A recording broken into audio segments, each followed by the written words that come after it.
या तो उनको पहले ही एक निर्णय लेना चाहिए था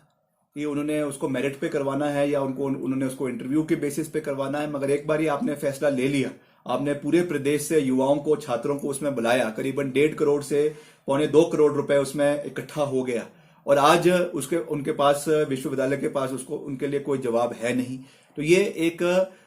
जो पैरालिसिस हो गया हुआ है, ये एक चिंता का विषय है। और युवा छात्र आज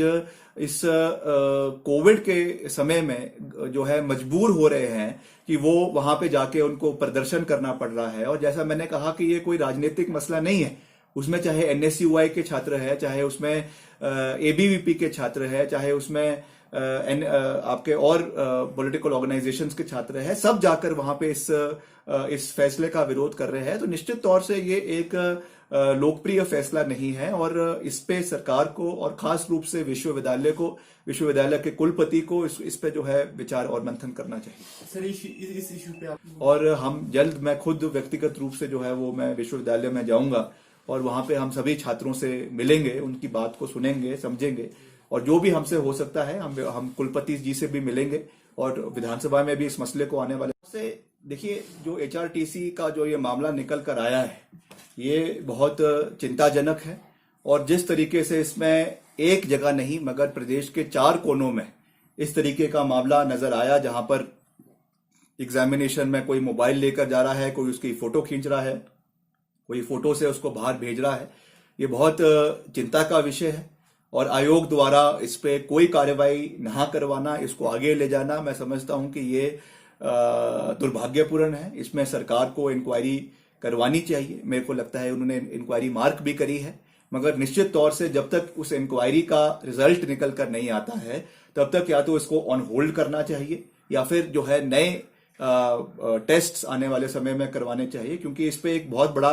प्रश्न चिन्ह लग चुका है। और इस परिस्थिति में इस तरीके का इंटरव्यू को करवाना, फिर उनको आगे लेकर जाना, ये मैं समझता हूं इससे जो क्रेडिबिलिटी आयोग की है, जो Himachal Pradesh service selection board है, जो उसकी क्रेडिबिलिटी है, वो लोगों के अंदर, विश्वसनीयता जो है वो लोगों के अंदर खत्म हो जाएगी। जिस तरह से पीजी प्रवेश परीक्षा बीजेपी कार्यालय बना, और से देखिए ये कितना आयरॉनिकल है कि एक और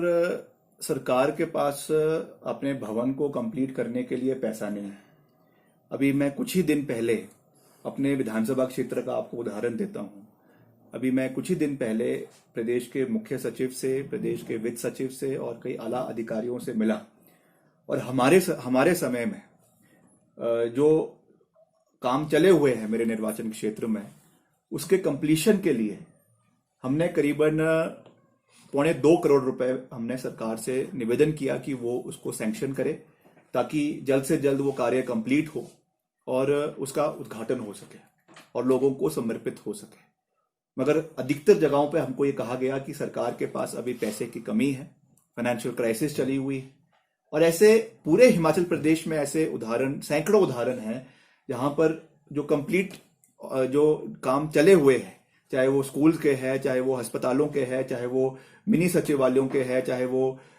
मिनी सेक्रेटेरिएट्स के हैं, या और ऐसे कार्य हैं, वो because of lack of funds उन पे कार्य नहीं हो पा रहा है, वो कंप्लीट नहीं हो पा रहे हैं और जनता को समर्पित नहीं हो रहे हैं। और दूसरी ओर भारतीय जनता पार्टी, जो आज हिंदुस्तान की सबसे अमीर पार्टी बनकर उभरी है, आज वो जगह जगह पर हर जिले में अपने नए भवन बना रही हैं, अपने नए पार्टी के कार्यालय जो है 5 स्टार तरीके से उनका निर्माण कर रही हैं, चाहे वो दिल्ली के अंदर हो, चाहे वो शिमला के अंदर हो, चाहे वो और जिला हेडक्वार्टर्स में हो। तो निश्चित तौर से एक पार्टी बीइंग इन पावर, सत्ता में होने के नाते उनका ये दायित्व बनता है कि अपनी पार्टी के कार्यालयों से ज्यादा प्राथमिकता उनको प्रदेश के हितों को देनी चाहिए, और जो अधूरे पड़े कार्य प्रदेश के अंदर है उनको कंप्लीट करने पे उनकी अपनी प्राथमिकता होनी चाहिए, ना कि जिस तरीके से वो अपने पार्टी हितों को प्रदेश हितों और राष्ट्र हितों से आगे रख रहे हैं। ये बहुत दुर्भाग्यपूर्ण है और उनके जो दोहरे मापदंड है उनको ये दर्शाता है। अच्छा कार्य किया है, कोई बेहतरीन कार्य किया है। हम विपक्ष में रहते हुए भी हमने सरकार का समर्थन कई मुद्दों के ऊपर किया है। आज मैं जो आरोप हम लगा रहे हैं या जो कमियां हम गिना रहे हैं, ये it is not criticism for the sake of criticism. ये ऐसे आंकड़ों के साथ ये हम बात कर रहे हैं कि आज सरकार के कहने में और करने में बहुत जमीन आसमान का फर्क हमको प्रदेश के अंदर देखने को मिल रहा है। अभी यूनिवर्सिटी की बात हो रही है, मुझे रोज एनएसयूआई के जो हमारे छात्र हैं वो तो कॉन्टैक्ट कर ही रहे, मगर शर्म की बात है कि एबीवीपी के छात्र भी आज विपक्ष के विधायकों को संपर्क करने पर मजबूर हो गए। ये इस सरकार की जो इनकैपेसिटी और इनकेपेबिलिटी है उसको दर्शाता है। पिछले कई दिनों से हमको एबीवीपी के जो छात्र, जो भाजपा का युवा विंग है, स्टूडेंट विंग है, उनका हमको मैसेज आ रहा है कि आप हमारे लिए आकर लड़े। और जिस तरीके से पोस्ट ग्रेजुएट की जो पहले वहाँ पे एडमिशन के लिए करीबन 700-750 रुपए उन्होंने यूनिवर्सिटी ने लेने की पहले बात रखी, सारा उन्होंने फीस वो जमा कर ली। अब जो है कह रहे हैं कि हम मेरिट के ऊपर इसको इसमें जो है एडमिशन देंगे, और वहाँ पे मजबूर हो गए हैं हमारे युवा छात्र जो इस पे जो है वहाँ पे जो वहाँ के कुलपति है उनके यहाँ घेराव हो रहा है, वहाँ पे जो है इस तरीके का प्रोटेस्ट हो रहा है। इसमें जो इंटरवेंशन सरकार की तरफ से होनी चाहिए थी वो हो नहीं रही है, और इसमें हमने पूरा आश्वासन दिया है प्रदेश के हमारे जो युवा छात्र हैं, वो चाहे हमारे एनएसयूआई के हैं, चाहे हमारे एबीवीपी के हैं, हम उनको पूरा विश्वास दिलाते हैं कि कांग्रेस एक जिम्मेवारी के तरीके से विपक्ष की जिम्मेवारी निभा रही है। हम आने वाले समय में व्यक्तिगत रूप से मैं खुद जो है यूनिवर्सिटी में जाऊंगा और वहां पर हम सारे हमारे युवा छात्रों के साथ जो है इस मुद्दे को सरकार के समक्ष उठाएंगे, वहां के कुलपति के समक्ष उठाएंगे। और मुझे कोई एतराज नहीं है ये कहते हुए, मैं इंस्टीट्यूशन का सम्मान करता हूं, मगर आज हिमाचल प्रदेश विश्वविद्यालय एक आरएसएस का अखाड़ा बनकर रह चुका है। आज वहां पे इनकॉम्पिटेंसी जो है वो आसमान छू रही है। आज वहां पे जो प्रोफेसर्स की, एसोसिएट प्रोफेसर्स की जो रिक्रूटमेंट होती है, जो मेरिट के ऊपर होनी चाहिए, वो केवल और केवल नाबा और आपके नागपुर के रिकमेंडेशन के ऊपर वहां पे जो है वो आपके प्रोफेसर्स की, आपके एसोसिएट प्रोफेसर्स की रिक्रूटमेंट हो रही, और उसका जो भुगतान है, जो ये इनकॉम्पिटेंट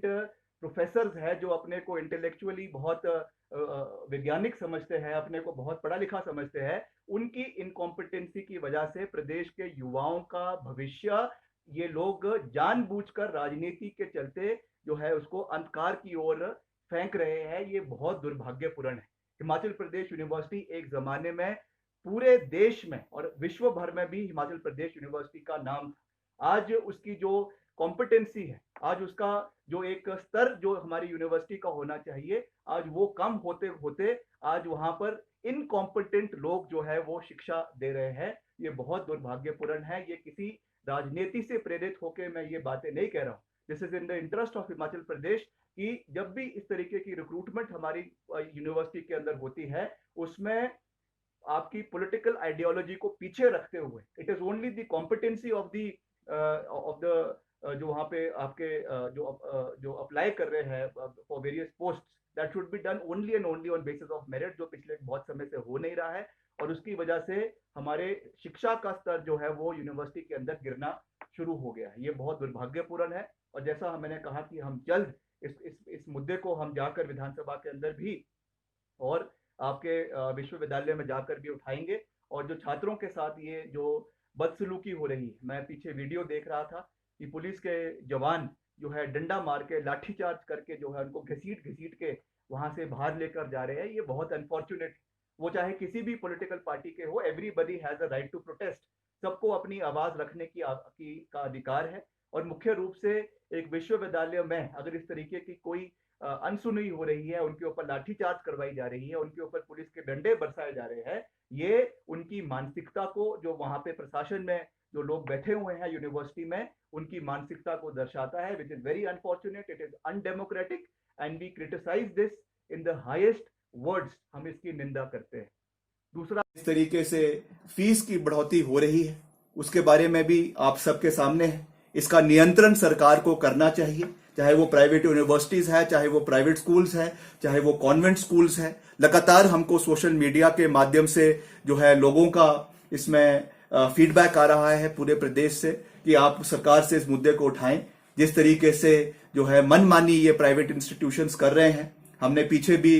इस मुद्दे को उठाया कि चाहे वो आपके अलग अलग, मैं नाम नहीं लेना चाहूंगा, सोलन की जो यूनिवर्सिटीज है वहां पे जिस तरीके से चाहे वो वहां के एम्प्लॉयज है उनका शोषण हो रहा है, जो वहां के स्टूडेंट्स है उनका शोषण हो रहा है, और डबल ट्रिपल फीस जो है वो लोगों से ली जा रही है। तो इस चीज पे जो नियंत्रण सरकार को करना चाहिए उसमें सरकार पूरी तरीके से फेल है। और दूसरा, एचआरटीसी की जो किराया वृद्धि हुई है इस पे भी पीछे मुख्यमंत्री जी ने बयान दिया था कि हमको बड़े भारी मन से ये करना पड़ रहा है, मगर अब तो सामान्य स्थिति प्रदेश के अंदर बन रही है। आप ही कह रहे हैं, सरकार कह रही है कि सामान्य स्थिति प्रदेश के अंदर बन रही है, तो क्या कारण है कि इन सामान्य परिस्थिति में आप नए नए चेयरमैन बना रहे हैं, उनको नई नई गाड़ियां दे रहे हैं, मगर जब जो है किराया वृद्धि करने की बात आती है तो उसमें सरकार जो है वो मौन हो जाती है। ये बहुत दुर्भाग्यपूर्ण बात है और इस मसले को भी हम आने वाले समय में और मजबूती के साथ उठाने का प्रयास करेंगे। और जो सबसे बड़ी बात जो मैंने आप सबसे पहले कही कि संकल्प कोई भी ले सकता है, सोच किसी की भी हो सकती है, कार्य करने का जो है जज्बा किसी के अंदर भी हो सकता है, मगर उसको जमीन स्तर पे उतारने के लिए आपको ग्रिट डिटर्मिनेशन जिसको कहते हैं वो होना बहुत आवश्यक होता है। मैं पिछले 3 दिन पहले एक अखबार में एक प्रेस कटिंग पढ़ रहा था कि जो एक सीनियर प्रिंसिपल सेक्रेटरी, उनकी जो है तबादला हुआ और उनको नया डिपार्टमेंट दिया गया। 1 हफ्ता हो चुका है, आपके जीएडी से, आपके पर्सनल से नोटिफिकेशन होने के बावजूद 1 हफ्ते बाद भी वो वरिष्ठ अधिकारी, वरिष्ठ ऑफिसर जो है नए विभाग का चार्ज नहीं ले रहे।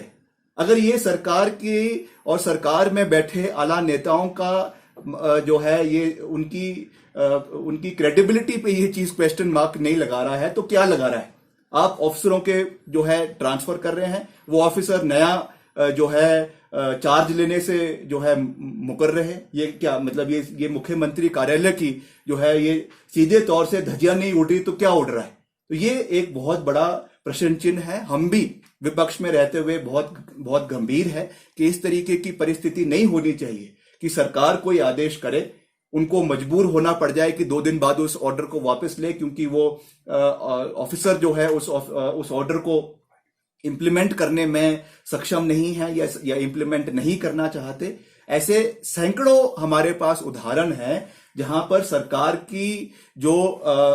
कार्यशैली है, सरकार के जो ऑर्डर्स हैं, उनको इंप्लीमेंट नहीं किया जा रहा और इससे नुकसान सरकार का नहीं हो रहा है, इससे नुकसान मुख्यमंत्री जी का या मंत्रियों का नहीं हो रहा है, इससे जो नुकसान है वो हिमाचल प्रदेश की जनता का हो रहा है। इसलिए हम इस मुद्दे को समय समय पर हमने पूर्व में भी उठाया है कि निश्चित तौर से जिस तरीके से सरकार की पकड़ अपने एडमिनिस्ट्रेशन के ऊपर होनी चाहिए उसमें वो सरकार पूरी तरीके से फेल हो चुकी है और उसका भुगतान हिमाचल प्रदेश की जनता को करना पड़ रहा है। तो मैं 2.5 साल आज सरकार को पूरे हुए हैं, कहीं ना कहीं सरकार उसमें जश्न मनाने की कोशिश कर रही है। मैं अंत में यही एक सवाल सरकार से एक जिम्मेवार विपक्ष का सदस्य होने के नाते मैं सरकार से ये जानना चाहूंगा कि आप हमें 5 कारण दें, आप हमें 5 कारण बताएं कि क्यों हम आपका समर्थन करें, क्यों हम आपकी सरकार का समर्थन करें और क्यों हम आपके कथाकथित जो आप जश्न मनाने का प्रयास पूरे प्रदेश में कर रहे हैं उस जश्न में हम क्यों सम्मिलित हो। उसके लिए 5 उदाहरण आप हमें दें, हम आपका समर्थन करने के लिए तैयार हैं। जैसा आप सभी जानते हैं कि प्रदेश के अंदर जो सरकार द्वारा विकास कार्य करवाने के प्रयास किए जा रहे हैं उसका विपक्ष में रहते हुए हमने हमेशा सकारात्मक रूप से स्वागत करने की कोशिश करी है, मगर जैसे जैसे सरकार का समय बीतता जा रहा है हमारे बहुत कोशिश करने के बावजूद भी और बहुत गहर मंथन और विचार करने पर भी ऐसा कोई चीज प्रदेश के अंदर हमको पिछले 2.5 साल में 3 साल में नजर नहीं आ रही है जिसके लिए हम जयराम सरकार की पीठ को थपथपा सके और उनको मुबारकबाद दे सकें। आज आप कोई भी फ्रंट प्रदेश के अंदर उठाकर देख लें, चाहे वो शिक्षा का क्षेत्र है, चाहे वो हेल्थ सेक्टर है, चाहे वो कोविड की मैनेजमेंट और मिसमैनेजमेंट की बात हो, चाहे वो प्रशासन के ऊपर पकड़ होने की बात हो, चाहे वो नए विकास कार्य प्रदेश के अंदर करवाने की बात हो,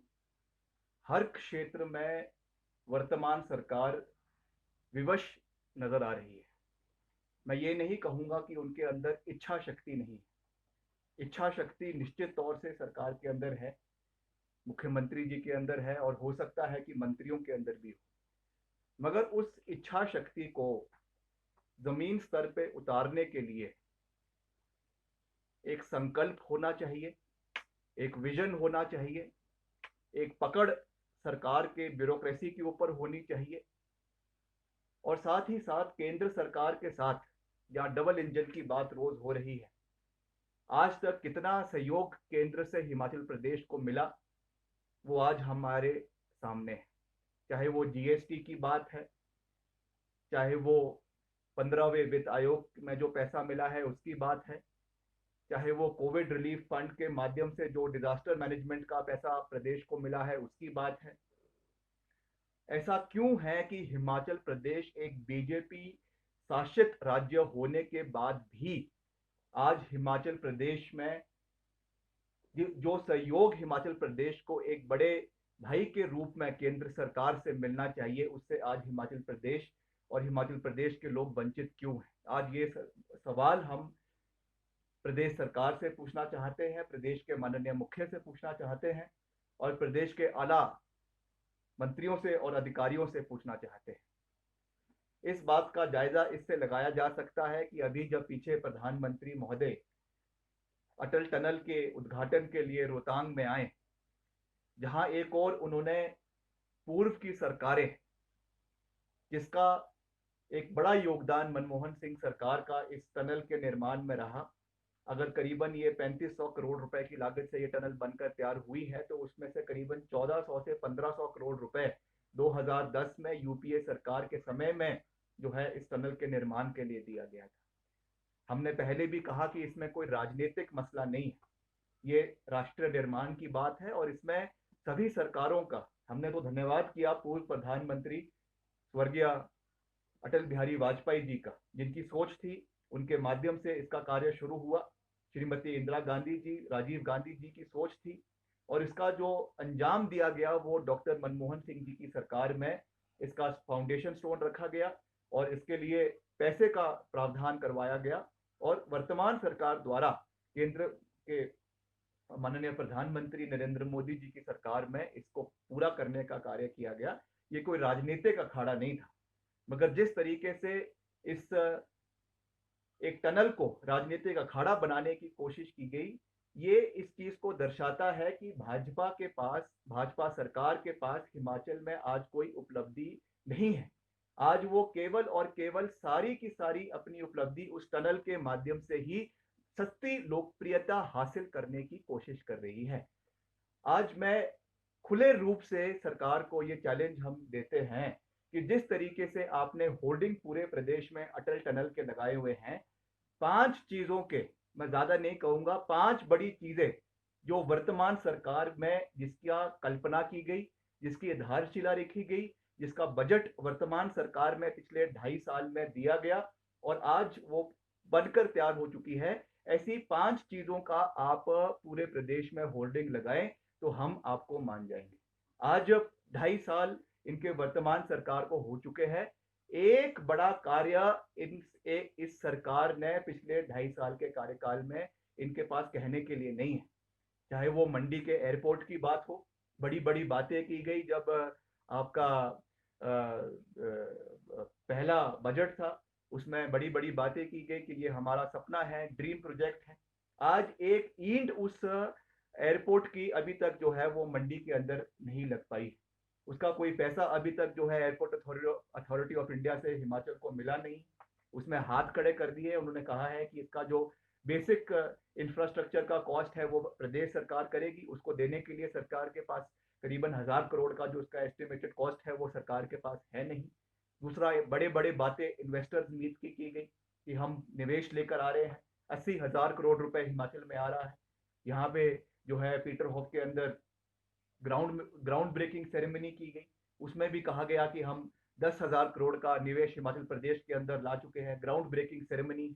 आज उस इन्वेस्टर मीट का क्या हुआ? आज कितना निवेश आया है, कितने लोगों को रोजगार मिला है और कितना पलायन युवाओं का जो है वो इंडस्ट्रियल क्षेत्र से ग्रामीण क्षेत्रों में हो रहा है, आज उसके आंकड़े हमारे पास मौजूद हैं। मैं मानता हूं कि ये कोविड काल था, इसमें जिस तरीके का निवेश होना चाहिए था उसमें कमी रही है, मगर जिस तरीके से सरकार को इसके ऊपर कार्य करना चाहिए था, जिस गंभीरता से कार्य करना चाहिए था, मैं समझता हूं कि सरकार उसमें पूरी तरीके से विफल है।